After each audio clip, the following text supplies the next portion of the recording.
Hey there, everybody. It's RCK, and I'm glad to have you back here again for our next episode here for our Naba series we currently have going on. Due to the fact of us going into the mid game at this point and having a war going on, instead of having 3 turns per episode, I'm gonna move it back to 2 turns because these vids are getting kind of long, being around 50-ish minutes. Trying to definitely tone that back a little bit. I know it kind of definitely slows down. I'm not sure. I mean, I know people do enjoy the longer videos, but everyone doesn't have an hour of their day that they can put to watching this video. So we're going to just slow it down a little bit. Try to go to 2 turns per episode.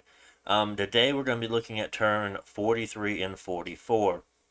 Let's go ahead and check. So we finished a lot of different research targets here. So we're at 4, looking to hit evocation 5 next. Well, that was thaumaturgy 4. We've hit conjuration 6, so that's good. We finished that up. And of course, we'll look and see the different things that we went for with that. Here we are casting a couple of Voice of Tiamat's here. Just trying to see what we can find in the water. Now, an enchanted tomb. That was Dark Gnaw, so that is a death 1. Gem as 1 death gem per turn. Then we have a sunken tower and a rune of air. Let's go and check those out. There it is, rune of air. So that is 1 air gem, and then the boost air ritual range by 2. And then the sunken tower gives us an additional water gem per turn. Our gems are looking okay. Would definitely love to have a higher astral income at this point. And a higher air income and fire income. Those are kind of the 3 we want as the highest, but I'll tell you, this death income here is insane on how many death gems we've been able to find. But we have been site searching everything up to 9 just because we don't have anything else to use death gems on at the moment.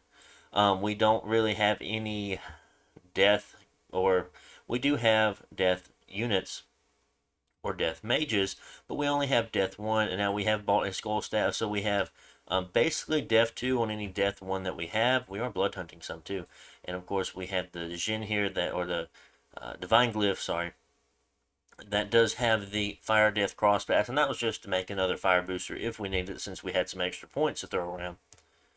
Other than that, I mean, we probably could have put it in a scale instead, but I was like, having access to another fire booster could be good. So let's go through these battles we have here. So we have a battle in Gergen. So that is a harpy that attacked us. More than likely this is just a ping to see what's in our army.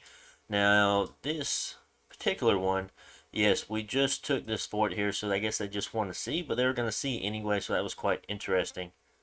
That they still wanted to ping us there. There's a battle here in Poison Plains. Just another ping. We see Lemuria still attacking Ulm, taking a few provinces. No big fights in a while from them. Now let's see actually how that looks first. So we have Lemuria on this citadel, 142. We see the army of Ulm kind of in the cap circle, still not sure on where they really want to go. Because this could be fairly dangerous for Ulm if they do lose their army in 153. They're really not going to have anything else at all from the looks of it. Possibly they can use their god, but still, kind of scary moment here for Ulm. Not sure how prepared he is for this.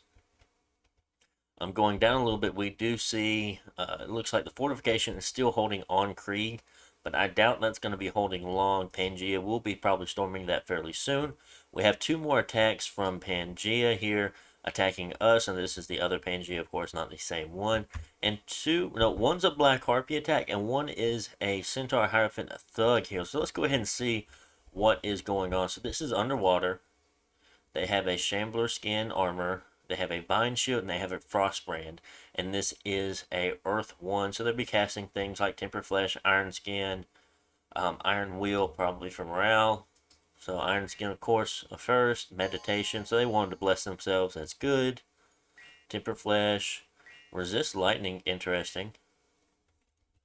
Surprised they went for Resist Lightning. I mean, we really haven't countered them in any way yet. We're sending anti-thugs against them, so. And of course, with that Vine Shield there and the kind of cold damage from the Frostbrand, they really have no problem taking out those units. Next, we have a battle here that this one is quite interesting. This was just a small raid, about 21 camel riders, and we do end up losing. But the value that we get out of this is very, very beneficial for us. So here we have a lot of knights. It looks like he has recruited some, I guess, underwater units, Atlantean Shamblers. We also have a Centaur Commander, and then we have 1, 2, 3, 4, 5, 6, 7 of these Shamans here, along with the Satyr Commander. So, uh, um, while Pangea will have blood, they do not have much astral access. It looks like these are all communioned up here. That's the communion master there. They've already lost 1 or 2. Just due to the birds coming in and fighting them, which is quite interesting. See how useful these birds have. I know I spoke about them a lot, but this is where they kind of shine at, guys. Um, just think, I mean, if we did not have these birds here, these knights would take care of our camel riders really quickly, and we wouldn't really be doing much. And these birds took out, I believe these guys cost 115 or 130. I can't remember exactly. But they took out 5 of them, just the birds, just the falcons on their own. And we'll go ahead and watch. Don't really care too much about the camel riders watching them. Would much rather watch these birds. There goes another one. There goes the master. Now these guys, they're still in the communion, it says. Now they're off script casting here. Still saying it's slave, interesting. So the last falcon is still alive. And that was the last of it. Okay, so we killed 5 out of the 7 shamans that they had as 115. Okay, so I was correct the first time. I mean, that is almost 600 gold that just the falcons killed on their own. Other than that, we did kill a centaur warrior, 35 gold, not too important. I mean, these camel riders, I mean, the cost does add up because we lost 20 of them at 22 gold or 21 of them at 22 gold. But I mean, you think, how many shaman provinces does this player actually have? Um, More than likely, he only has 1. Uh, Tops, he might have 2, but I doubt it. So you have to think, this is, if he has a castle on it, it will be 5 turns of shaman recruitment that he just lost. And due to that, I mean, of course, he could do Blood Sabbaths and kind of still get high astral to do some astral magic.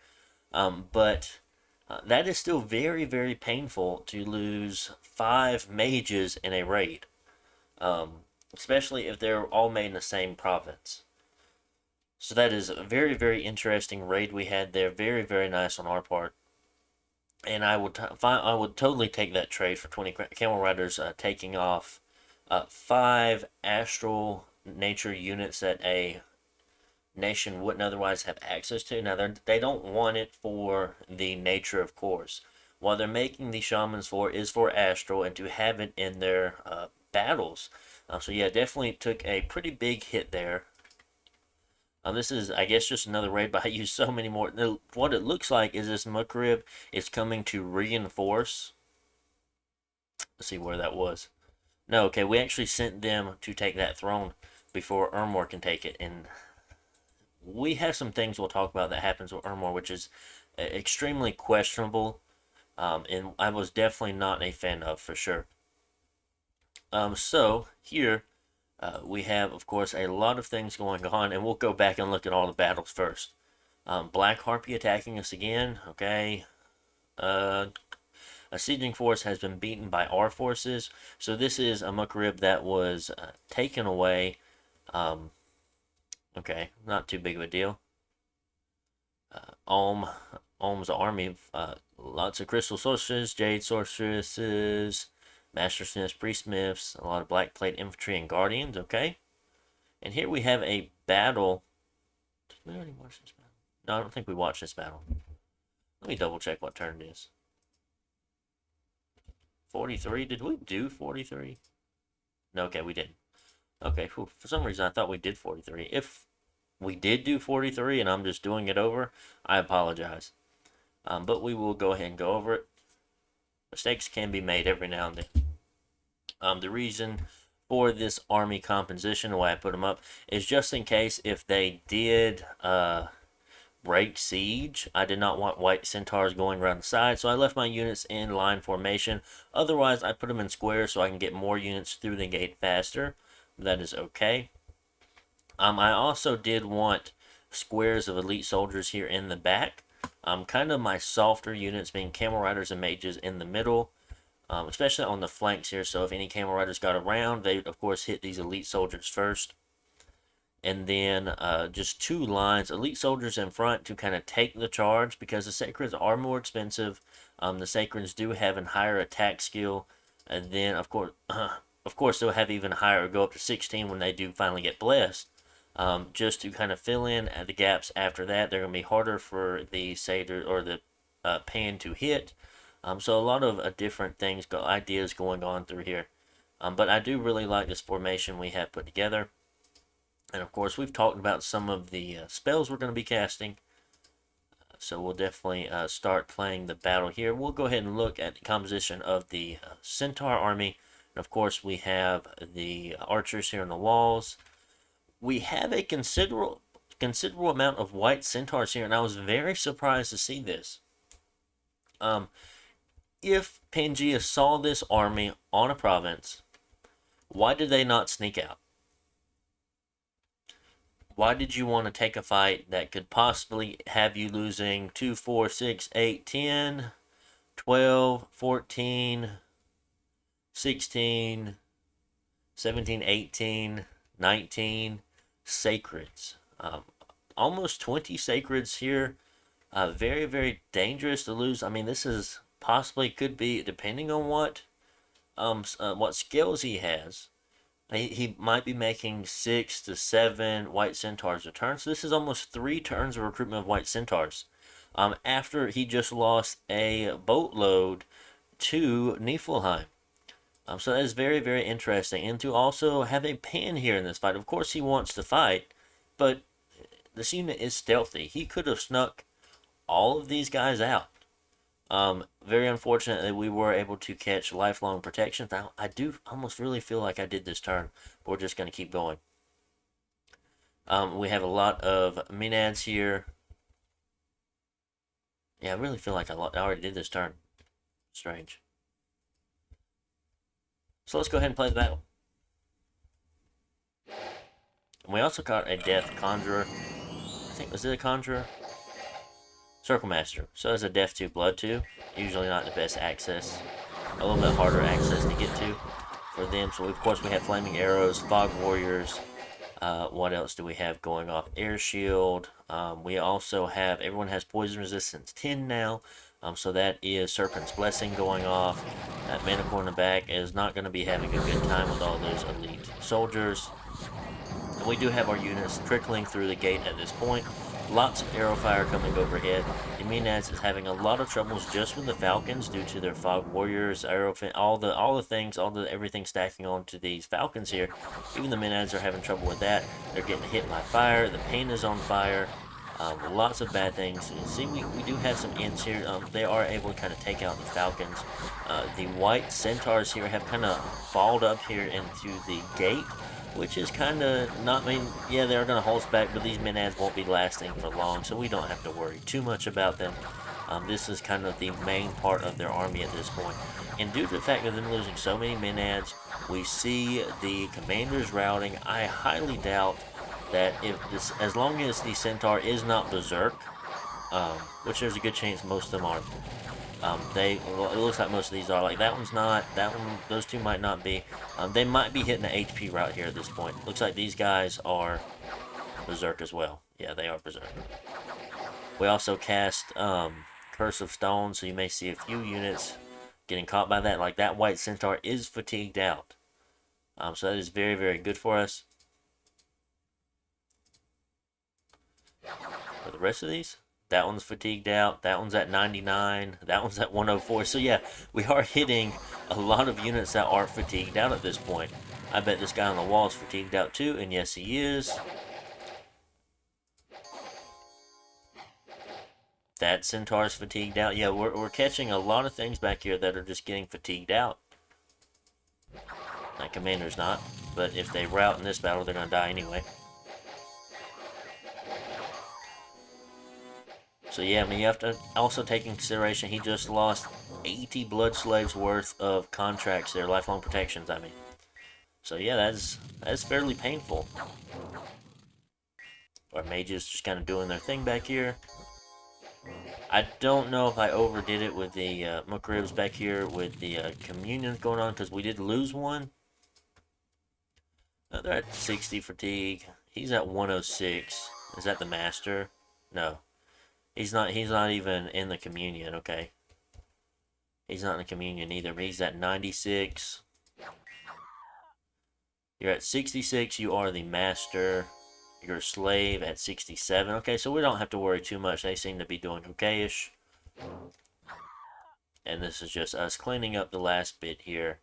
And that is us taking the fort of Gilgad there. So very, very nice. We see a battle here with the Urmor fighting Nawala. Of course, Nawala, or no, of course, Ormor took that over pretty well. Let's go ahead and see what Urmor's Bliss is. I know we haven't spoke about it in a while. Let's go ahead and refresh our minds, of course. They don't want to bless their troops. Lovely. Cool, okay. That's fine, too. Guess they brought no priest with them. I mean, regardless of what your bless is, I think you should still be blessing your troops at this point, because I can go and ask Nawala, what's Urmor's bless? And he'd probably tell me. I could go and probably ask any player, and they'd probably tell me. And other than that, I mean, you do have a relatively expensive cavalry unit that you only have but so much of because they're cap only, 45 gold each, and you lost one more than likely due to not blessing the unit there, so questionable. I mean, yeah, sure, it's just one, but you have a finite number that you're able to make regardless, just due to it being a cap only unit. I have a few, found a magic site, which that's cool. Relocated into a laboratory. We'll look at what that is. Found a bunch of gems due to our luck. Province income plus 10. A scout was attacked. Another scout was found. So we do get to see cockatrices, harpies, menads. Just a pan, really. That's the only real important thing out of this. And now this army, we see 3 of the Pandemonics. 1 pan, so 4 pretty high-level mages altogether here. And other than that, lots of animal chaff and menads, so not really that important. These are only important things in that army. Had another scout get found. Finished some construction, a lot of stuff going on. And Nawala was finally vanquished. Unfortunate for Nawala. Glad they were able to play the game with us. It looks like they had a good time. We also see Urmor jumping in on the blue nation here. So that in Lemuria, that is very unfortunate that Micklin was not able to capitalize on this being a 1v1. Instead, it turned into a 3v1 just because he lost. Very unfortunate there for Micklin. I would not be happy about that situation. So here we have decided that we are going to be pulling all of our troops to 4, because if Pangea decides to press forward, I 100% think that he's going to move to 4, because if he moves to 2-4-4, that really limits his abilities of things and places he can go. That really cuts him off. Why would he go and try to siege this fort here? Why would he go after this throne? Because it limits the movement he's able to move. I honestly feel, why would he go to a wasteland province? I don't think he's going to do that either. 100% think he's going to fort, and we're bringing everything we have for this kind of final assault here to see if we can knock Pangea out. Other than that, we're putting 1 PD in every province. Don't know why that one's up to 20. I guess we just did that. Yeah, it looks like we did that, yeah.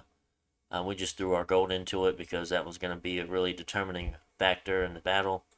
I mean, 20 PD is not great, but it's going to help us. I mean, they're going to have flaming arrows, so it is kind of useful. Other than that, of course, lots of things moving around. We have trade wind being castle. We're up to 841 income. We're blunt hunting. How many did we find? Any blood slaves last turn? I guess we weren't blood hunting last turn. How's our research going? So we're going up to Evocation 8. Oof, that's pretty far.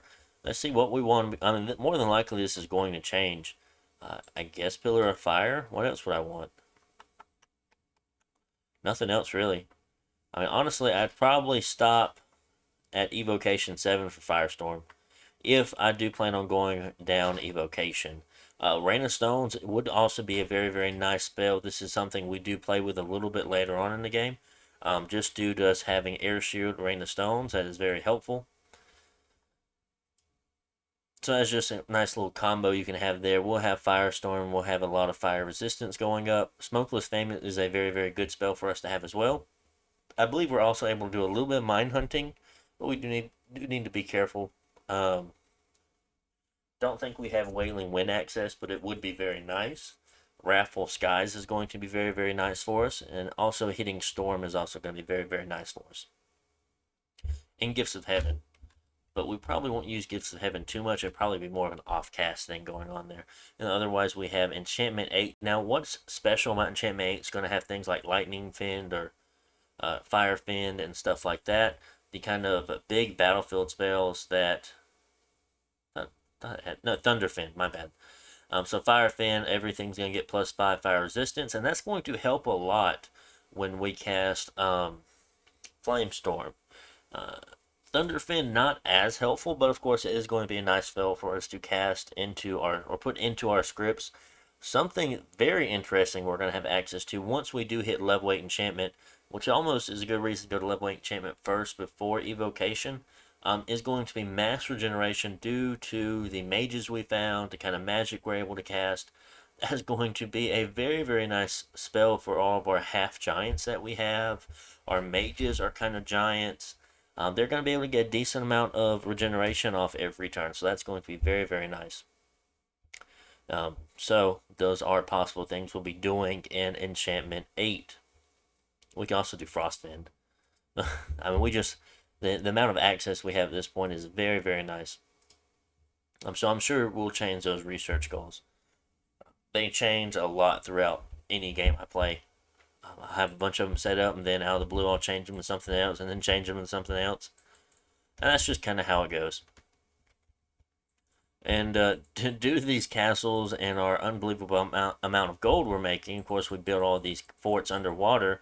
PNG is not able to raid our underwater provinces, so that is definitely helping us out because these are really high income provinces. 144, 146, 174, 96, that's 39, not too great. 87, and then 122. And of course, we have to take that back. These are very, very high income provinces here that we are protecting. So, of course, that is a great thing that, of course, this one's actually also a very high income province looking at that population, but due to it being under siege, we're not able to take advantage of it. So, yeah, that is definitely keeping our income afloat here. So let's go ahead and go on to next battle. Now that we do see that they are using dryads against us, almost every, those two aren't. That one's not. That's making 2 scouts per turn. That's making 2 scouts per turn. That's making a scout. That one's not. That's making units or commander mages. That's making a scout. We've got scouts being made down here, moving out. We're just kind of using the amount of trying to max out. If we have any leftover gold, we're going to be making scouts. In every province, and we're going to be filling these armies up with sneaking scouts. So regardless of how many dryads are using, we're going to have a lot of scouts be kind of fodder to them. Other than that, of course, we've changed all of our units to the Malakas just because it's going to be rather difficult. They're not be able to be seduced by the dryads since they are women themselves. So that is very, very nice. So let's go ahead and move on to turn 44 and see what happens. Should have made me a cup of water or something. There we go.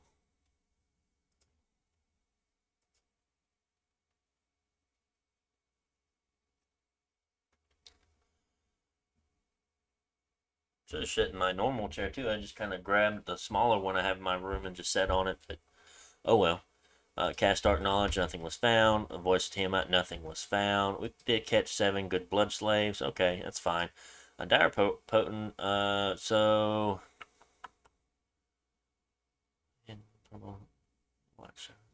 Let's see. I think this is the globe that lets you see anything, everything. Let's look. I'm pretty sure it is. Let's just look and see. Global Eyes of God. That's what it is. Yep. So they're able to see everything now. Kind of odd that Lemuria wanted to cast it, but you know, it's not. It's definitely not a global that I've ever even cast myself because I always have enough scouts to see. I really don't care about the graphs either because either you feel like either you're one of the top contenders, and if not, I mean, you kind of know who's ahead and who's not. You can always kind of tell through magic by seeing them through scouts. Other than that, I mean, it's okay. It's just not one that I like because you really get no benefit other than information, and information can be gained in other ways. So I of course like some that actually give you stuff in return. Of course, information has a ton of things you can get, but there's other ways of getting information without spending astral pearls, of course. So yeah, well, Lemuria does get to see everything. Still, very kind of poor magic item treasury here from us, but you have to think we're making a crap ton of lightless lanterns and they're going on units every turn. We're up to 2100 research points per turn. I mean, that's turn 44, it's okay. We could definitely be higher, but so what happens here? We'll go back and look. Centaur is raiding us, okay. We do end up catching one of the Hierophants here that they used. They used 2 Hierophants to raid with. Both of them have a decent amount of items on them. These Vine Shields are not cheap. Cat Charms, Ring Warrior, Dire Pelt, Sword of Swiftness, and the other one has a Heist Helmet that kind of changes from that.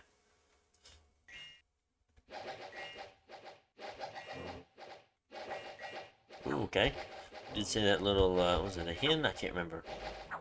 We do have this mage in the back. Yes, it is one hen. Let's see which one. I want to see which one we killed, actually. Still at 23 hit points. Where did they get? Ooh, Shocking Grasp killed one of them. And it killed the one that had the most items on it. Very, very nice. Very nice. And then our unit still, our Hermits here still makes it out of the province as well. That is perfect. Cool, cool, cool. So this is another raid here by 2 Hierophants. It's tough to say. I almost feel like he probably could split these guys up, especially the ones that have Divine Shields. And kind of take more provinces per turn. But we don't kill any of these, unfortunately. Another Hierophant raiding. This was an underwater raid. And we see this army here, the main force of Pangaea. And they did not bounce with our army, which is quite interesting. They decided to go south, which I thought was extremely odd and kind of off-putting for me. I was like, what? Why? So, ooh, that guy's got, that Minotaur Lord has a lot of stuff on Axe of the Berserker. She's got quickness and Berserker, Flesh Eater, Ice Helmet, Lion Pelt, Boots of the Messenger giving Reinvig, Ring of Regen, and an Amulet of Resilience. Wow. So that's 10, 20, 25, 30, 32. It's hard to really count blood slaves. We'll say 30. We'll just say 35. We'll just count them as 3. And then 40 gems worth of items here on this Minotaur Lord. I mean, he's okay. He's not sacred, but he's okay. We have these Marble Lions, high protection units, summons that he had. Centaur Cataphracts, a small contingent of War Minotaurs here in the back, probably like on an attack rear. Maybe, definitely kind of using them to get through our high prot units. But I think the White Centaur should be able to do that too. We have pans here. They do have gems on them. Some of them do. That looks like a Legions of Steelcaster. Because these guys do have a hoplite helmet. Some barding, I guess. I guess that's the stuff on the horse there. Horse part of them. And a shield, don't know. I don't think shield counts as that part. But it does. It is under the armor classing. So it might count. I mean, why wouldn't he have... He has one over here too. Okay. Good, good, good, good. So a lot more nature gems back here on that commander. One there, probably a swarm caster there. Nothing on that one. 3 shamans here. That one's got astral pearl. See, that's what he's using his shamans for, is astral magic. Probably like anti-magic. Highly doubt he has doom. Even if he did, 3 shamans aren't going to get him there. So yeah, 2 slaves and a master getting him to cast anti-magic. Could possibly was using. You know, all of his white centaurs here on one flank here in a double line formation, which is interesting. I have not seen... There's a Holy 3. Okay, so he does have a white Minotaur. These are just heroes that Pan can get throughout the game, and they are Holy 3s. They don't have to have a prophet if you have these guys being Holy 3s. So it's good that he has that. Of course, it's 1 PD. So we'll just look. Mind Blessing, Body Ethereal, Beast Hide Warriors. Because this is just our off-script casting here. Of course, to be casting nothing. I did see a Strength of Giants being cast. So I think, yeah, I believe this guy here is casting Strength of Giants.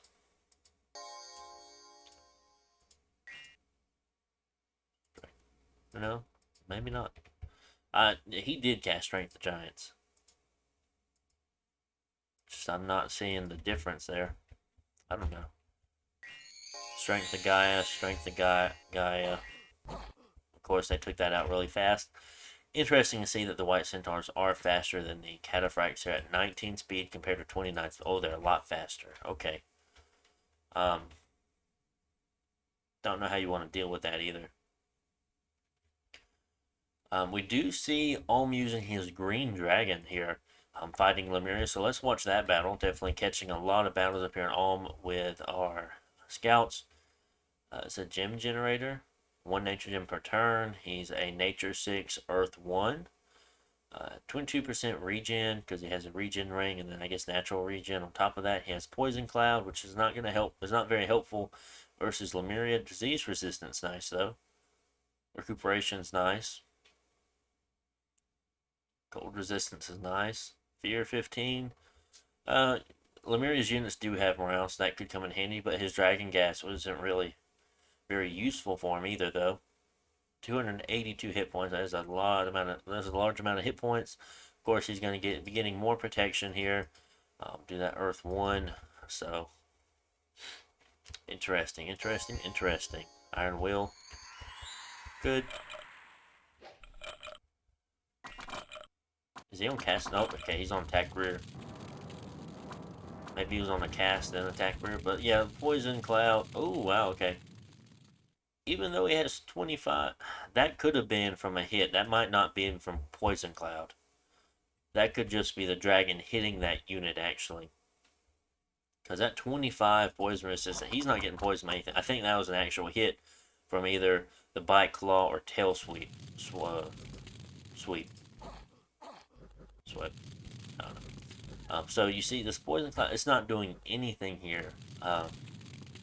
He's relying on his actual attacks that are non-magical. So this is very difficult for him to actually deal with ghosts with his dragon. It's also quite dangerous because they have a lot of anti-thugging abilities, of course. Because consoles, I mean, if they die, they're just going to come back 3 turns later. All you need are a couple of great shield or great swords of Sartmis, and that's there you go. Another raid here from Lemuria, losing 4 units. Oh no, this is not a raid, this is them attacking Indies. Where did that happen at? Interesting. Okay, so now they're outside of 3 forts, a palisade, a fort, and then a citadel. Interesting. We do see some guardians over here. Not sure why he has guardians down here versus being up here in the front line when you have a stack of 850 and 290, but there's no, I mean, there's really no talent. I mean, Ulm could be trying to pressure him at this point. There's no talent. So this is quite an interesting kind of theater of war we have going on up here. We have a lot of unexpected defense, -4 defense there in the water province, plus 100% tax. Cool. Can't be harmed by walls. We're starving. Oh my goodness, that's not good. Died of disease. Died of disease. Let's see how much we're starving by. So we're only off count by like 60. We don't have anything else, but everything will be moving. And we don't have a lab there. So we are moving. There's one unit, which you should probably be on like an attack order there. So that's 50 more supplies being taken off of that. Do we have any more? Is that all we have? Well, we're making more for sure, but I don't know how many supplies are there, so that could be rather dangerous for us. We do not want to take too many. We don't want to make our units diseased in any way, so we have to be kind of mindful. I see one or two here and there. Of course, they come up over time, but we do see we need to go to the castle, fix some of this damaged equipment, because that is dropping our protection down to 11 versus 15. That is very unfortunate. If anyone doesn't know how we're doing this here, we're just pressing tab. All you have to do to see your afflictions on your units like this is tab. And there's other ways that other buttons you can press to automatically select them too. But I don't remember at the moment, or else I would tell you. But it's something I have used. So Serpent's Blessing Relief here on our Nature Mages is going to be very, very nice. Scorching Wind, Arrow Fin, Smokeless Flame, Flaming Arrows. Anything else special really? Divine Blessing. We do have an extra Divine Blessing caster just in case something happens to our prophet here due to the fact of him being a man and Dryads being used against us at this point. Curse of Stones, Fog Warriors, lots of nice stuff we have going on here. And man, we sure did jump up high in that evocation fast, didn't we? So we finished, so we went from 4 to 6 there in one turn. So that's nice. Let's go ahead and look. Looks like we did decide to change how we were doing it. And we were going to 7, like I mentioned. Just kind of hitting that firestorm and going out. And then, of course, there are a couple other things that are nice for us to have as well. But here, of course, we've changed all of our scripts here to Smokeless Flame instead. This is kind of a spell that has so much fire damage to it that any kind of fire resistance really doesn't matter. And it also gives fatigue damage, which is nice. We have Wrathful Skies, but kind of due to the size of our army and us not being able to really cover them in lightning resistance at the moment, unless it's just like a single mage trying to do like Wrathful Skies Return or something like that, which is something we can do. I don't want to kind of waste my really expensive mages doing so. I don't really want to use, what's the word? Boosters either, and helping mages get that far up. So it's kind of risky there. But we could figure out ways to implement it into our armies. But yeah, since our armies are so large, a majority of them don't have lightning resistance, you won't see us casting it too often. Of course, if we were in other scenarios, yes, it is something very, very good to have. But Storm is also really good, but it will hurt our Arrow or Camel Riders, but more than likely, we're going to be trying to get out of our Camel Riders. Since they're not great units in the late game, I mean, they're still good. They're still good raiders. You should still have them in your army. Just most of our army is not going to be Camel Riders. And we're trying to transition out of that. Because Storm is going to affect both us and them. Precision reduced by half. 50% missiles lost, Storms. So that's kind of unfortunate for us. But if it needs to happen, if we need to cast Storm, we'll do it. You know, like I don't want to fight anyone that has mass flight, just not cast Storm. It could be useful even against people like Ermor, because at this point you have to think that Camel Riders aren't going to do much against their tower shields. those units themselves will be having javelins. They'll have a lot of javelins. A lot of their units have javelins. So between casting Mist, between casting Storm, it's going to really, really hurt their precision. So that's just kind of hurting their javelin use at that point. I think they're taking the precision down to 3, but I can't remember. We can read. Let's see.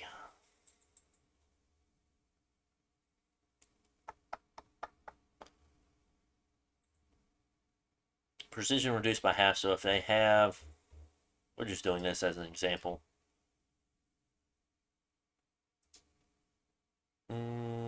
Didn't have any battles there in that one for them. We need to go statistics. Pretenders. There you go. Let's just, I don't know. Let's just pick you. Okay, precision of 10. So that is cut down by half. So we're down to 5. And let's go see how much precision Mist takes off. Now that is also an evocation spell. There it is. There it is. Ooh, it doesn't say. I think it takes it down by 2 or 3. I can't remember exactly though. So you're looking at that point of going from precision 10 to like 2 or 3. So quite interesting way of using that there. But yeah, so I guess we're just gonna go and hit 258.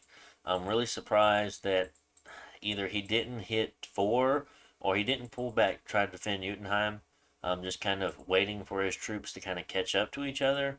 But I mean, in this way, he's able to pull here and still fight with all of his units together. But I think we'll just win. I didn't have you. Okay, so you can't actually go there. Yeah, that's why you're sneaking, because you can't actually hit 258. You have to go to 4 first. And if they do decide to attack that, I don't want them killing one of our Malakas. Recruiting, so we'll have another one coming out next turn.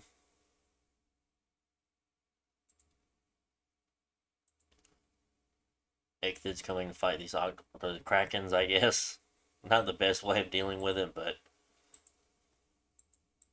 they do have 2 of our fort siege, but if they want to keep these thugged out Hierophants here on the fort, you know I'm okay with that. Because this is going to be very easy for us to just kind of counter raid because we have so many units we're producing every turn. And that's going to be all for this turn, guys. I hope you enjoyed. We'll go by and look at the sword rafts real fast. I mean, our province is up and down due to the raids. But overall, we've taken more. Of course, we can always take them back once the war is over. Income, still kind of higher than it's ever been. Gem income's kind of gone down because we lost. What happened here was our cast of Eternal Power and then losing it. So honestly, it's higher than it's ever been before because I really wouldn't take that global into consideration because we only had it for 2 turns. Research is looking good. Dominion's fine. Army size still looking good. Still going up. Haven't had any problems. Not taking any dips in any way. That is a big throne there. Looks like we should be able to take that, and I bet that is one of the level 3 thrones, so that is very strong. I mean, regardless of how far we get into Pan, we will be taking Pan. We'll be taking Jotunheim. I highly doubt if we do beat Pan all the way back. I feel like these players around here will eat them or eat him before we're actually able to get to him because we're just kind of so far away at this point. But yeah, that's kind of how that's going. We do see a large army here from Ermor itself, and I wish I would have had a scout. We should have done something like this just to see, because I'm very curious on what he had here. Oh, we had one right here. Just to see what was going on. I guess we were not. I didn't pay attention to that, and we should have had somebody there. So yeah, that's going to be the end of this episode, guys. Hope you enjoyed. Make sure to like, comment, subscribe, and I'll see you on the next one. Bye.